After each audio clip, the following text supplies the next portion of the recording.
본주는 기도에 힘쓰라라는 말씀의 제목으로 골로새서 4장 2절부터 6절에 대해서 말씀을 드리는데요.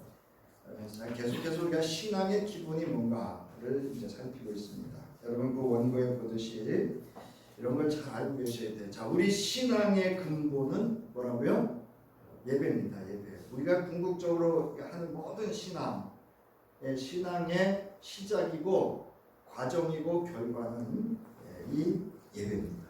그래서 이 예배를 위해서 우리가 우리 신앙의 근본은 예배다. 요한복음 4장 23절부터 24절에 보면 참되게 예배를 드리는 사람들이 영과 진리로 아버지께 예배를 드릴 때가 온다. 성령과 말씀으로 예배 드릴 때가 온다. 지금이 바로 그때이다. 아버지께서는 이렇게 예배를 드리는 사람들을 찾으신다. 하나님은 영이시니 그러므로 하나님께 예배를 드리는 사람은 영과 진리로 예배를 드려야 한다. 여기서 이제 영과 진리는 성령과 말씀으로 이렇게 할 수 있고요. 또 진실과 정직함과 또 예수 그리스도의 이름으로라고도 할 수가 있습니다. 자, 그런가 하면 바울은 로마서 12장 1절에서 형제자매 여러분, 그러므로 나는 하나님의 자비하심을 입어 여러분에게 권합니다. 여기 하나님의 자비하심을 입었다라고 하는 건 예수 그리스도의 구속의 은총을 의미합니다. 여러분의 몸을 하나님께서 기뻐하실 거룩한 산 제물로 드리십시오. 여기서 몸이라고 하는 것은 존재와 그 삶 자체를 의미합니다. 이것이 여러분이 드릴 합당한 아주 지성적이고 품격 있고 우리가 마땅히 행해야 될 합리적인 예배다라고 이렇게 바울은 주문을 하고 있습니다. 이처럼 우리의 신앙의 근본은 예배에 있다라는 겁니다. 두 번째로 우리 신앙의 근원, 이 모든 것들이 이렇게 움직여줄 수 있는 그 근원, 뿌리는 믿음에 있습니다. 아무리 예배를 하고 지금 우리가 지금 하고 있는 기도를 하고 찬양을 하고 예물을 드려도 뭐 없으면 믿음 없으면 꽝이에요. 정말 헛된 일이에요. 그래서 요한복음 14장 1절에 보면 너희는 마음에 근심하지 말아라. 하나님을 믿고 또 나를 믿어. 근심이라고 하는 건 믿음의 뿌리가 없다 이런 뜻이에요. 야고보도 이렇게 얘기를 하잖아요. 믿음은 두 마음이래요, 한 마음이래요. 한 마음이에요.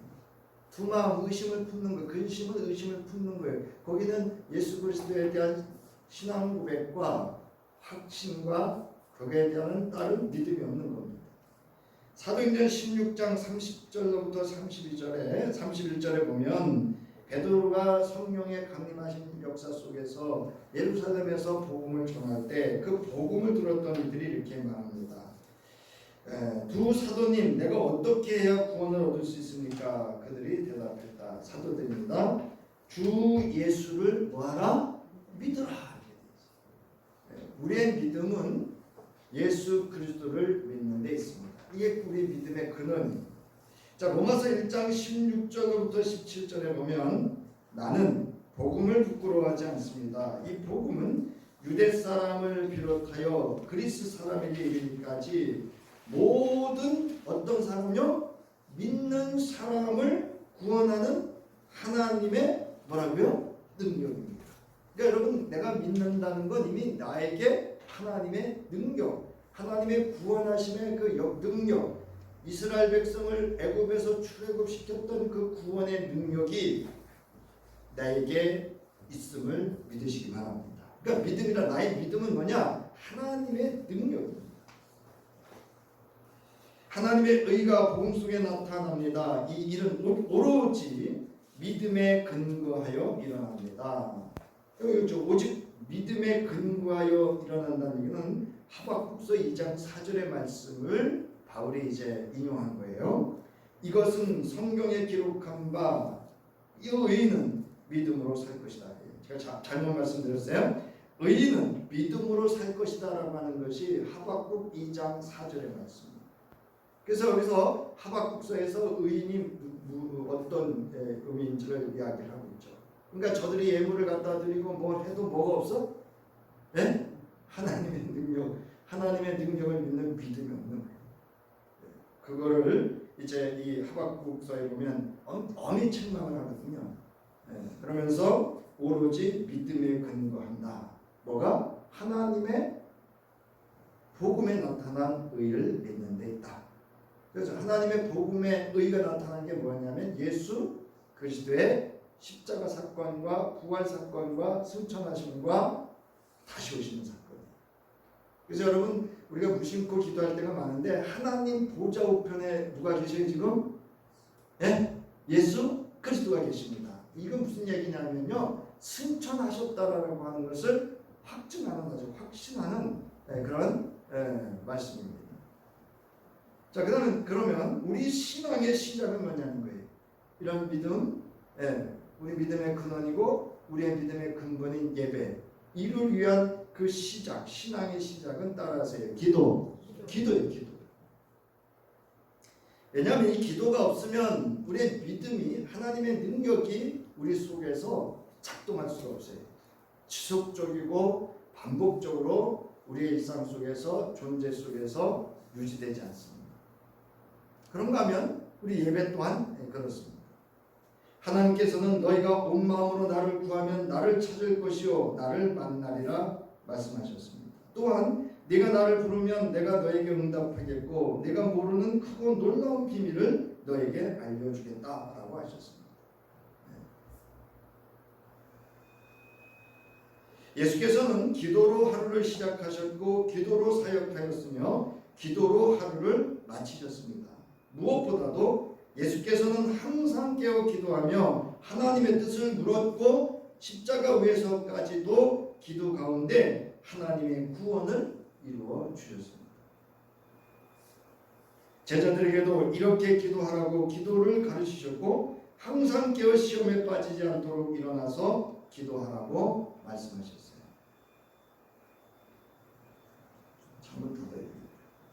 오늘 본문에서 바울은 기도에 힘을 쓰십시오, 감사하는 마음으로 기도하면서 깨어 있으라 라고 하였을 뿐 아니라 빌립보서 4장 6절에서 아무것도 염려하지 말고 모든 일을 오직 기도와 간구로 하고 여러분이 바라는 것을 감사하는 마음으로 하나님께 아뢰라 라고 이렇게 합니다.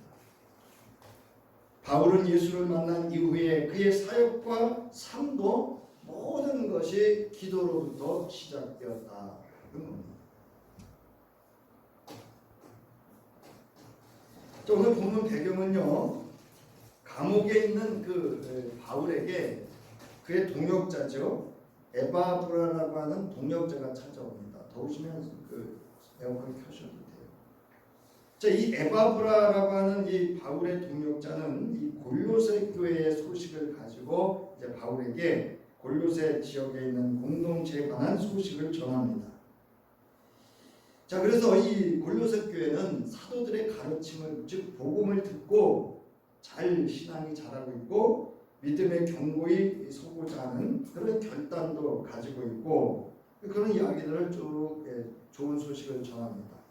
자, 그런데 이 에바브라를 통해서 들려온 이야기 중에 하나는 골로새 교회가 토착 종교. 사실 우리 한국도 이 토착 종교를 못 넘어서고 있습니다. 기독교. 우리 지금 한국 교회가 못 넘어서고 있는 게 뭐냐면 토착. 우리 옛날부터 내려오는 이 땅의 종교를 못 넘어서고 있고요. 그 다음에 자본주의 사상을 못 넘고 있습니다. 여기 지금 사실은 대부분의 교회들이 이거를 넘지 못해서 많은 어려움을 겪고 있기도 합니다. 자, 그런가 하면 헬라 문화, 그리고 변형된 유대주의자들에 의해서 위협을 받고 있다라고 하는 사실을 보고를 받습니다. 여러분, 가장 위험한 거는 아예 우리를 모르는 사람들은 우리를 안 건드려요. 모르니까. 자, 여러분, 우리가 불교인들한테 뭐 할 수 있어요? 할 수 없어요. 모르니까. 근데 우리를 아는 사람이 우리를 미혹하고요, 우리를 시험에 들게 하고 실족케 할 수 있습니다. 자, 저는 에바브라가 언급한 골로새 교회의 위험 요소는 예수 그리스도는 누구인가라고 하는 아주 신앙의 복음의 가장 근원적인 그 부름을 흔들고 있는 거예요. 막상 저와 여러분에게도 예수 그리스도는 누구냐고 물으면 딱 대답하기가 그렇게 쉽지 않습니다. 주는 그리스도시요 살아계신 하나님의 아들이고 나의 구주입니다. 이렇게 고백은 하지만 사실 이거를 누구에게 입증하고 증명하기는 쉬워요, 어려워요? 어려운 거예요. 왜냐하면 언어 차원이 다르기 때문에 그렇습니다. 그러니까 굳이 예수 안 믿고 이런 사람들에게 굳이 막 이렇게 설명하려고 안 하셔도 돼요. 언어가 의미가 다른데요. 네. 여러분 세상에서 말하는 믿음과 우리가 말하는 믿음이 같아요, 달라요? 차원이 다릅니다, 여러분. 네. 그러니까 굳이 그거를 막 이렇게 설명하려고 하지 말고 궁금하면 뭐 하면 돼요? 성경을 읽어라. 아니면 교회 목사님을 찾아가서 또 아무 데 가라 그러면 안 돼요. 의외로 또 좀 이렇게 공부를 기입하신 분들한테 찾아가야지 안 그러면 또 오히려 어려움 당할 수 있습니다. 이처럼 이 시대의 많은 영향 속에서 예수 그리스도는 누구인가라고 하는 이 근본적인 이 그 물음에 있어서 위협을 주고 있는 이 골로새 교회를 향해서 이제 이 에바브라를 통해서 들은 이 골로새 교회 성도들에게 마지막 권면하면서 했던 이야기가 바로 오늘 본문의 이야기입니다. 그 본문의 중에서 가장 강조하고 있는 게 뭐냐? 기도와 전도예요. 그러니까 기도에 힘써라. 감사함 속에 깨어있어서 기도하라. 왜냐하면 여기 우리 전도의 문이라고 했는데요. 전도할 문을 우리에게 열어주사. 하나님이 우리에게 전도할 문을 열어주사. 그런데 또 원어에는 말씀입니다. 말씀의 문을 열어주사예요. 이게 이제 이 예수 그리스도의 그 근본적인 우리가 말하는 기독론에 대해서 이 기독론을 굳건하게 세우고 이것을 증거할 수 있는 증인의 삶을 사는 것은 기도화하는 것에 있다 이렇게 얘기합니다. 그리고 이 감사함이라고 하는 것은 예수 그리스도의 그 구원받은 그 예수 그리스도가 어떤 분인 것인가에 대해서 흔들리지 말라는 거예요. 그 구원받음을 감사함으로 지키라는 거예요.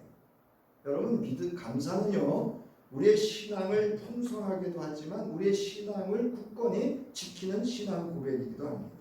여러분 우리가 하나님 앞에서 감사에 감사를 더하면 우리의 신앙이 흔들릴까요? 안 흔들릴까요? 절대 안 흔들립니다.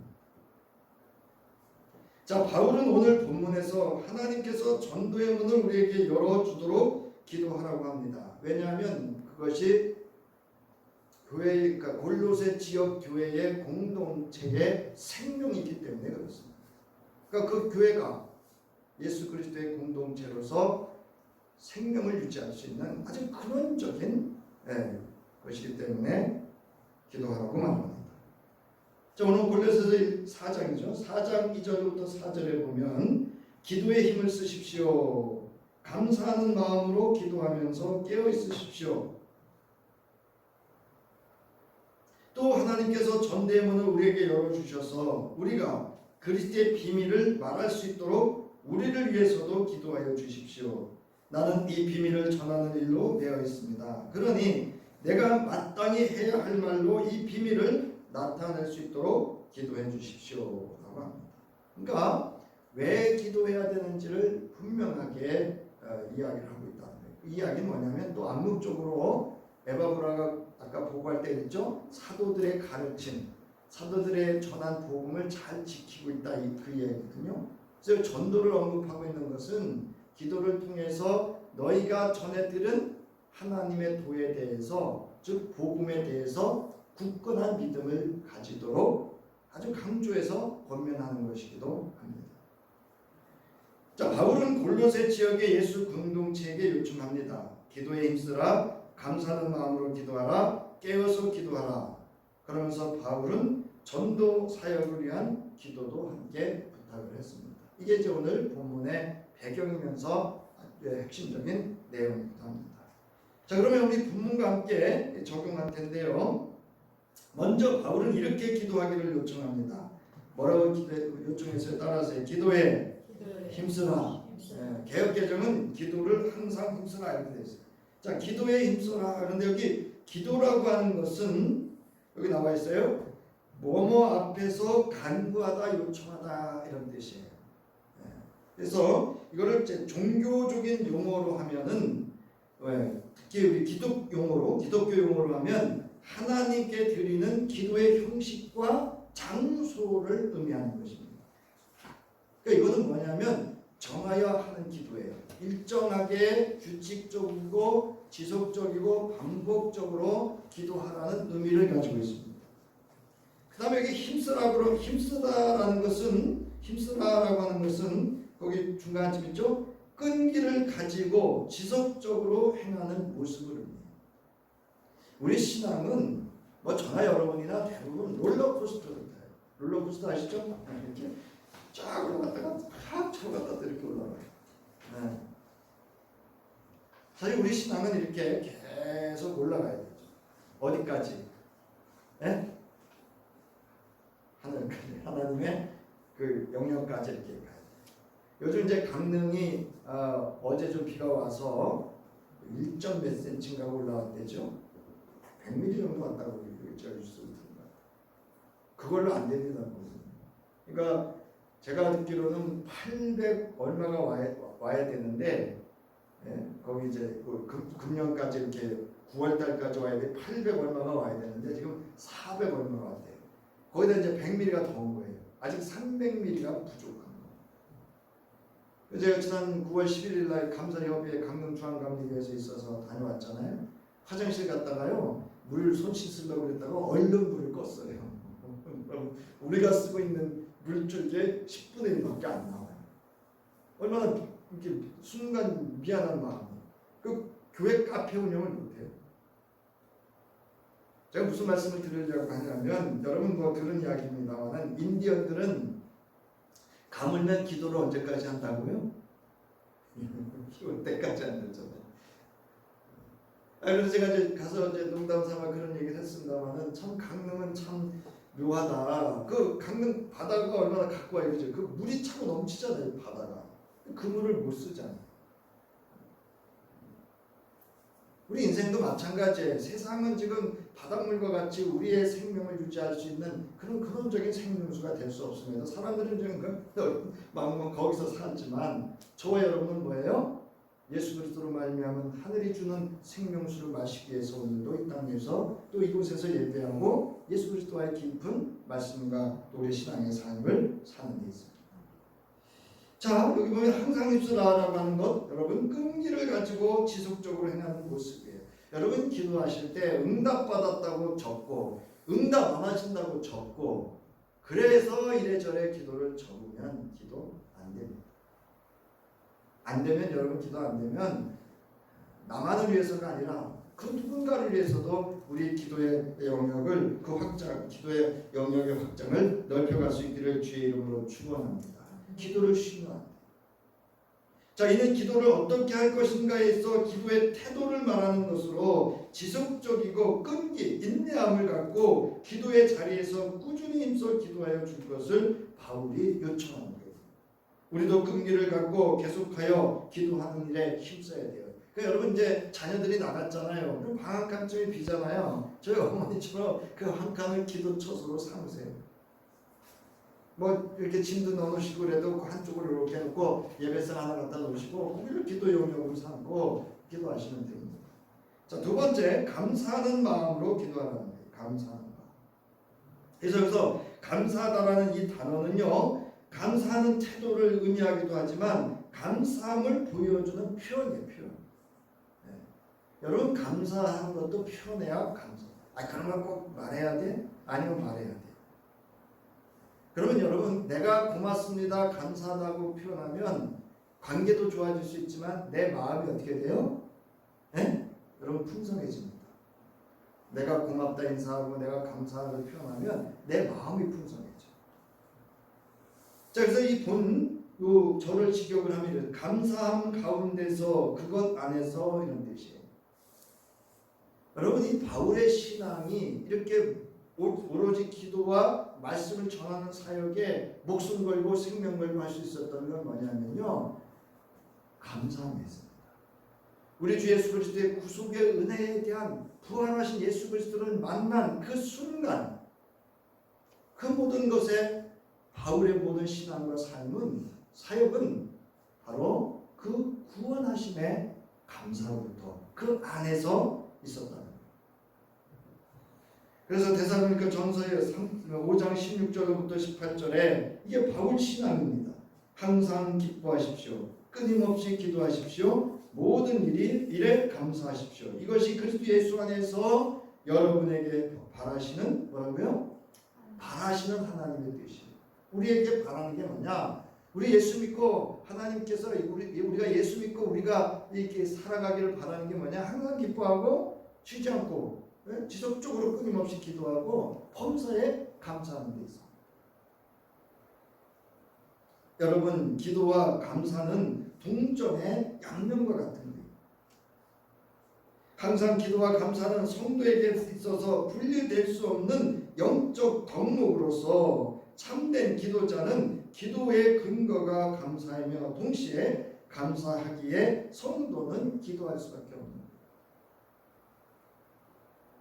빌립보서 4장 6절 우리 말씀 함께 읽겠습니다. 시작. 아무것도 염려하지 말고 모든 일을 오직 기도와 간구로 하고 여러분이 바라는 것을 감사하는 마음으로 하나님께 아뢰십시오. 저와 여러분 감사에 하는 기도로 승리할 수 있기를 주의 이름으로 축원합니다. 마지막으로 세 번째 깨어서 기도하라는 거예요. 사실은 이게 원래 원문은 이렇게 되어 있어요. 감사함으로 그 안에서 깨어 있어 이런 뜻이에요. 자, 깨어서 기도하라는 거예요. 여기서 깨어 있으라라고 하는 것은 주시하다, 정신 차리고 있다, 지켜보다 하는 뜻이에요. 제가 이렇게 이제 집안일을 하면서 좀 속상한 일이 뭐냐면요. 저도 기도하고 제 아내도 기도하고 이제 어머니들이 사랑놓고 기도하고 저 우리 만천교회 또 양권사님 만나서 또 제가 우리 지방 어렵다고 기도 부탁을 하면서 기도하거든요. 그런데 어떻게 목사님들이 그렇게 사람 생각으로만 이 문제를 풀어가려고 하는지 그 모습을 보면서 참 안타까웠어요. 저한테 그게 깊은 상처가 됐어요. 여러분, 본절에서는 기도를 항상 힘쓰라고 하는 이 의미를 구체적인 방식을 이제 언급하기 위한 거예요. 이거 어떻게 하냐? 구체적으로 말하는 거예요. 깨어 있어서 기도하라는 것입니다.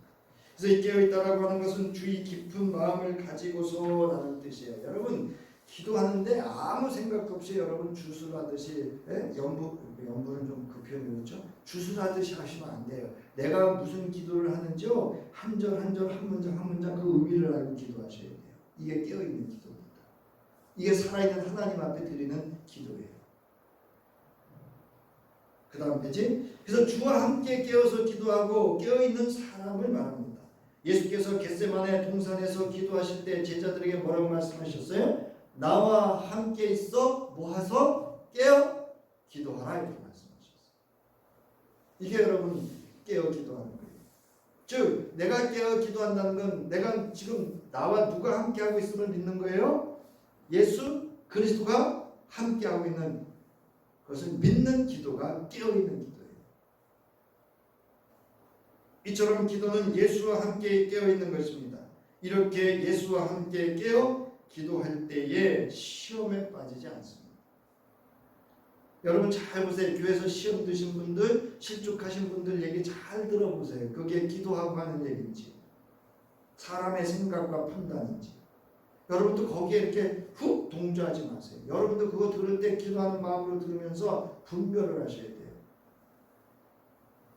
자, 우리는 내가 기도하지 않을 때 내가 시험에 듭니다. 그런데 우리는 마치 이것이 다른 사람, 다른 것, 어떤 사건이나 환경들을 들어서 핑계 삼고 탓하고 원망하는 경향이 있습니다. 이건 거의 대부분 그럴 수 있어요. 기도하지 않는 사람들에게 있어서. 예를 들면 어느 교회 목사는 기도도 하는데 아니 왜 장로가 새벽 기도도 하는데 그런 일이 있으면 기도해야지 등등. 여러분 기도 안 하는 목사님 보시거든 여러분이 대신 기도해 주시고 새벽 기도 안 나오시는 장로님 있으면 여러분들이 대신 기도해 주시고, 그런 일이 있어도 기도 안 하는 성도가 옆에 있거든 여러분이 대신 기도해 주시기를 주의 이름으로 축원합니다. 여러분, 사람이 너무 힘들면요, 그러면 정신이 없어서 기도 못하고 안 할 수도 있어요. 자, 여러분, 기도는 내가 하는 것이고 하나님께서 내게 주어진 나의 몫이고 사명이에요. 자, 우리 신앙의 시작이 뭐라고 그랬어요? 네? 기도.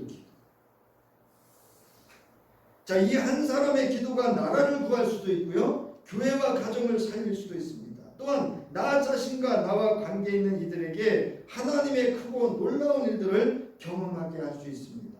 진정으로 기도하는 이는 누군가가 기도 안 하는 것에 참견하지 않고 그를 위하여 오히려 기도하는 것이 바로 모든 신앙의 시작을 기도로 시작하는 이의 태도이고 삶의 방식입니다.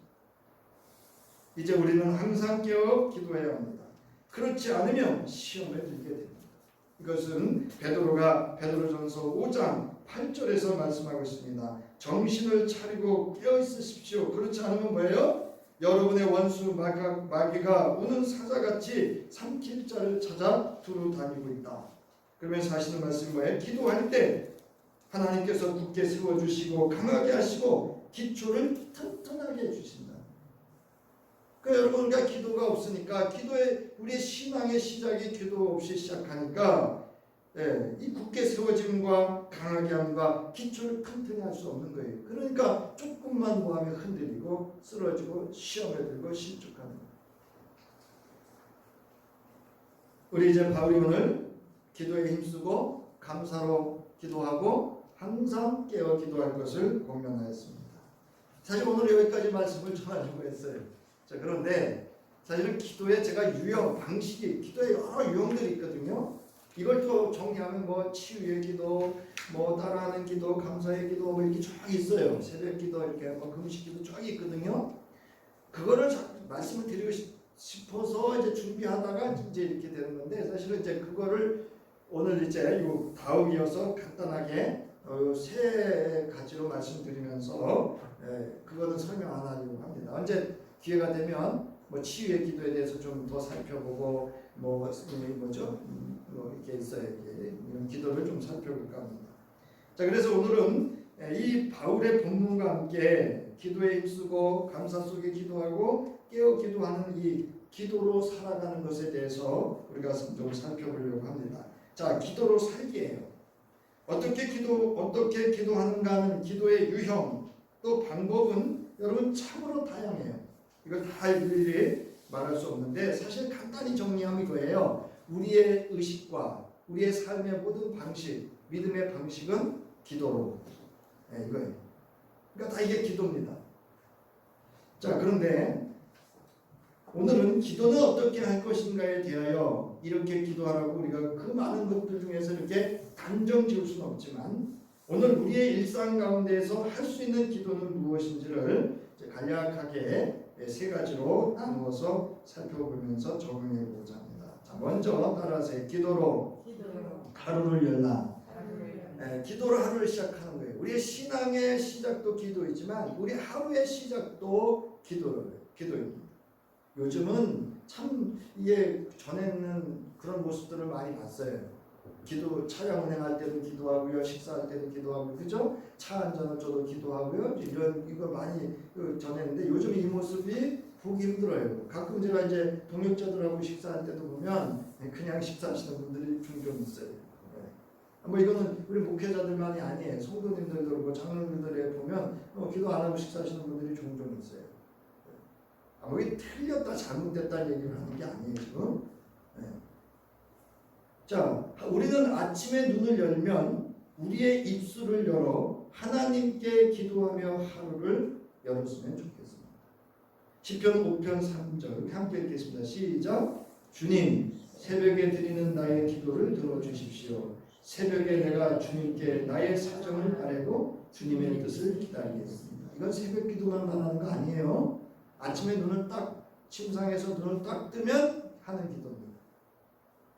시편 90편 14절 함께 했습니다. 시작. 아침에는 주님의 사랑으로 우리를 채워주시고 평생토록 우리가 기뻐하고 즐거워하게 해주십시오. 시편 143편 8절 시작. 내가 주님을 의지하니 아침마다 주님의 변함없는 사랑의 말씀을 듣게 해주십시오. 내 영혼이 주님께 의지하니 내가 가야 할 길을 알려주십시오. 여러분, 우리 옛날 어른들이 아침에 여러분 말과 행위를 되게 조심했잖아요. 그죠? 그 하루에 여러분 내가 하는 말 또는 내가 듣는 말이 우리 하루의 일상에 영향을 줄 수 있어요. 또 영향을 받기도 하고요. 자, 여기서 아침이라고 하는 그 히브리어 보케르라고 하는 단어는요, 덮여있던 어둠을 무너뜨리고 새로 시작하다 이런 뜻이에요. 우리는 아침이 하루의 시작이지만 유대인들은 저녁이 하루의 시작이에요.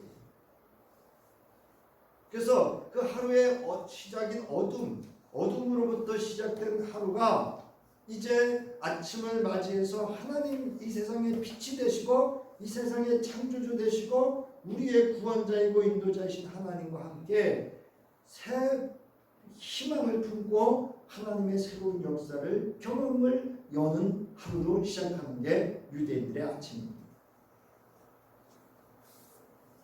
아침은 어둠을 열어 적치는 희망입니다. 이 아침에 하나님의 뜻이 이 땅에 이루어지기를 우리가 시험에 들거나 악에 빠지지 않도록 기도해야 합니다. 시편 30편 5절 시작. 주님의 진노는 잠깐이요 그의 은총은 영원하니 밤새도록 눈물을 흘려도 새벽에 오면 뭐가 넘친다? 기쁨이 넘친다. 할렐루야. 저는 이랬어요. 제가 요즘 하도 힘들어가지고 한데 이 말씀이 제대로 쑥 들었어요. 사실은 시편 50편 5절의 말씀이 요즘 아주 좀 이렇게 좀 힘겨워서 이렇게 힘겨워하고 있는데 새벽에 오면 뭐가 넘치리라? 기쁨이 넘치리라. 이 말씀에 제가 큰 위로를 받았어요. 시편 기자의 아침은 주의 인자심을 구하는 기도로 하루를 열었습니다. 이 아침에 여는 기도는 하나님의 은혜로 하루를 여는 신앙인의 신실한 태도를 볼 수가 있어요. 이게 뭐냐면 주의 인자심을 구하는 것은 내가 오늘 하루도 누구에게 맡긴다는 거예요? 하나님께 나를 다 맡기겠다 이 뜻이에요.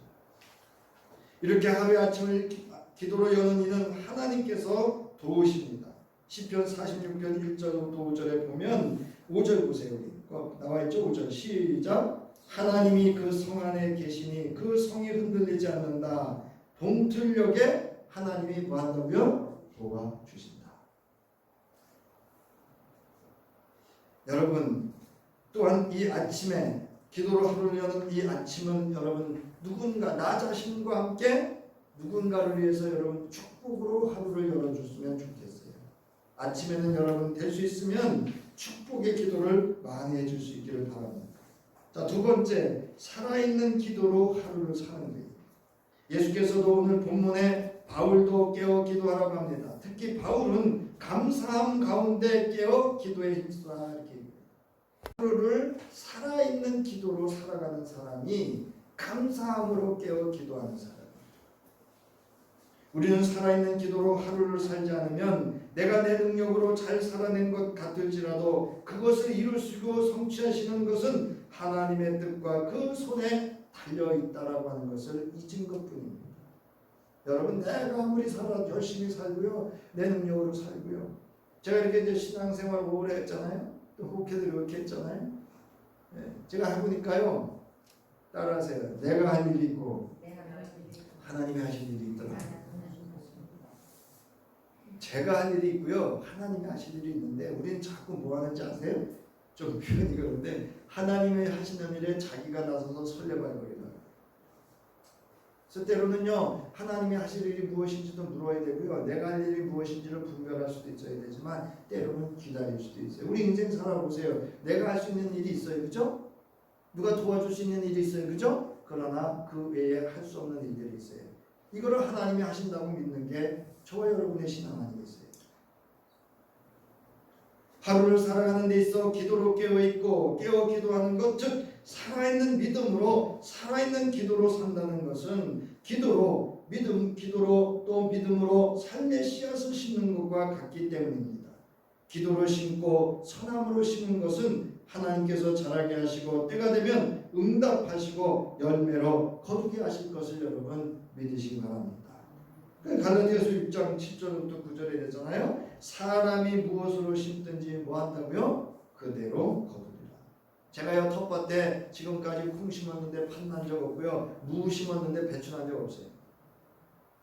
그러면서 하시는 말씀이 뭐예요? 바울이 자기의 육체를 위하여 심는 자는 육체로부터 썩어질 것을 거두고 성령을 위하여 심는 자는 성령으로부터 영생을 거두리라. 여러분, 우리는 세상 사람과 똑같이 콩 심고요, 똑같이 팥 심지만 우리가 기도하면 그게 무슨 일이 돼요? 하나님의 일이 되는 줄 믿으시기 바랍니다. 여러분, 제가 텃밭 해보니까요, 제가 아무리 열심히 해도요, 먹는 건 하늘의 손에 있다라는 걸 저는 알고 압니다. 마지막으로 따라서 기도를 하루를 마무리하라. 여러분, 기도로 하루를 마무리해야 됩니다. 이 김기성 목사님은 이거를 거둠의 기도다 이렇게 얘기해요. 거둠의 기도. 네. 아직 책을 이 김기성 목사님이 쓰신 책을 보면서 제가 얼마나 큰 은혜가 됐는지 몰라요. 우리는 맨날 기도해놓고 거두었는지 안 거두었는지 몰라요. 근데 이 거둠의 기도를 들여다보면 하나님이 이렇게 우리에게 거두게 하시는 줄 믿으시기 바랍니다. 여러분 기억하세요. 거둠의 기도. 하나님 이걸 이렇게 거둘 수 있게 해주세요. 이걸 이렇게 거둘 수 있게 해주세요. 우리의 하루를 살아있는 믿음과 기도 가운데 살아내는 하루의 모든 것을 하나님 앞에서 거두는 거둠의 기도를 드려야 돼요. 천천히 하루를 돌아보면서 하나님이 무엇을 응답해 주셨는지, 또 나의 삶에서 어떤 것들을 거두게 하셨는지, 이런 것들을 돌아보는 게 거둠의 기도예요. 오늘 하루에 나의 신앙과 기도의 삶, 그리고 나의 생각도 하나님 앞에서 돌아보며 감사한 가운데 거둠의 기도를 드릴 수 있어야 합니다. 기도로 하루를 마무리할 때 그 심령에 감사 위에 감사가 더해지고요, 함께 마음의 평안을, 생각의 지혜를 얻고 누리게 될 것입니다. 우리 빌립보서 4장 6절부터 7절 함께 읽겠습니다. 시작. 아무것도 염려하지 말고 다만 모든 일에 기도와 간구로 너희 구할 것을 감사함으로 하나님께 아뢰라. 그리하면 모든 지각에 뛰어난 하나님의 평강이 그리스도 예수 안에서 너희 마음과 생각을 지키시오. 오늘 못 거둔 게 있어요. 그럼 누구한테? 그리스도 예수 안에서 감사함으로 거두는 거예요. 그럼 내 마음에 뭐예요? 마음에 평안이 오고, 또 지혜가 오고, 담대함이 오고, 하루를 이렇게 쓱 마무리하고 자잖아요. 거두고 자니까 편안하게 하루를 마무리하고 잠자리에 들 수 있습니다. 이제 이 기도를 드린 후 잠자리에 들 때에도 나의 호흡과 나의 모든 것을 하나님께 맡기며 쉼과 회복을 경험하는 사랑하는 자에게는 잠을 자는 동안에도 복을 주시는 하나님의 은혜를 경험할 수 있기를 바랍니다. 여러분 시편 127편 2절을 보면은요, 이게 지금 바른 번역이에요. 우리 함께 읽겠습니다. 시작. 일찍 일어나고 늦게 눕는 것, 먹고 살려고 애써 수고하는 모든 일이 헛된 일이다. 진실로 주님께서는 사랑하시는 사람에게는 그가 잠을 자는 동안에도 뭘 주신다? 여러분 그 곡식 길러보시면 아시지만 곡식이 언제 자라죠? 네? 밤에 자라요, 여러분. 그게 복인 거예요, 사실은. 저기 제가 지금 무 심었잖아요, 배추 심었잖아요. 요새 돌아볼 시간이 없었는데 어느 순간 이렇게 불현듯 보면 이렇게 쑥 올라와 있어요. 사랑하는 성도 여러분, 하나님께서는 우리가 자는 동안에도 복을 주시는 줄 믿으시기 바랍니다. 이제 오늘 이 말씀 정리하면서 나가는 말씀, 아시다시피 더욱 기도에 힘쓸 수 있기를 바랍니다. 감사 가운데 깨어서 항상 기도에 깨어있기를 주의 이름으로 축원합니다. 그리고 기도로 하루를 열고, 살아있는 기도로 하루를 살고, 기도 가운데 하루를 하나님 앞에서 마감하고, 그러므로 사랑하는 자에게 주시는, 또 사랑하는 자에게 잠자는 동안에도 주시는 하늘의 복을 누릴 수 있기를 주의 이름으로 축원합니다. 우리 찬송가